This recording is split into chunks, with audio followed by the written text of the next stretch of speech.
Chers collègues, bonjour et bienvenue dans cette nouvelle capsule dédiée à l'ENT.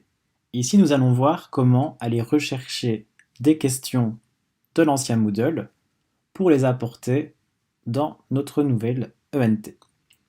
Pour ça, on se rend tout d'abord sur la page de l'ancien Moodle, donc moodlearc.be, et on se rend sur la page de notre cours.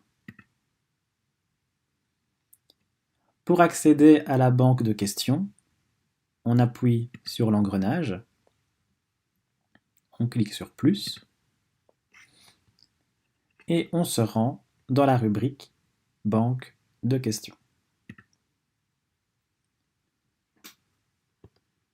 Ce qu'on veut faire, c'est exporter les questions de ce Moodle pour les envoyer sur l'autre. Donc on va cliquer sur exporter.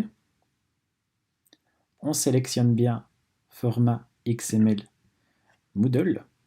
Si vous aviez déjà créé des catégories sur l'ancien Moodle, vous pouvez choisir d'exporter l'une ou l'autre catégorie. Si vous choisissez défaut pour GGLeçon, donc ici c'est votre nom qui apparaît, vous avez ici le total des questions que vous avez créées et vous pouvez toutes les exporter d'un seul coup. Donc ici c'est ce qu'on va faire. Je coche les cases, j'exporte vers un fichier. Et voilà, mon fichier s'est téléchargé automatiquement. Si ce n'est pas le cas, j'appuie sur continuer. Une fois que c'est fait, je vais sur le nouvel ENT. Je me rends dans le cours où je souhaite importer les questions de l'ancien Moodle. Et je me rends dans la banque de questions via l'engrenage. Ce que je veux ici, c'est apporter les questions de l'ancien Moodle. Donc j'appuie sur Importer. Je sélectionne l'extension format XML Moodle et je récupère le fichier que j'ai téléchargé. C'était celui. Hop. Et je le dépose. J'appuie sur Importer.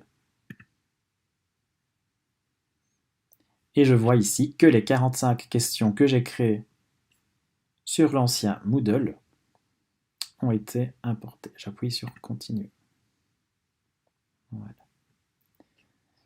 Et maintenant, une fois que je me rends dans l'onglet Questions de mon cours, je vois que toutes les questions de l'ancien Moodle ont été importées. Il me suffira donc d'aller paramétrer un nouveau test comme on l'a vu en sélectionnant les questions que j'ai créées.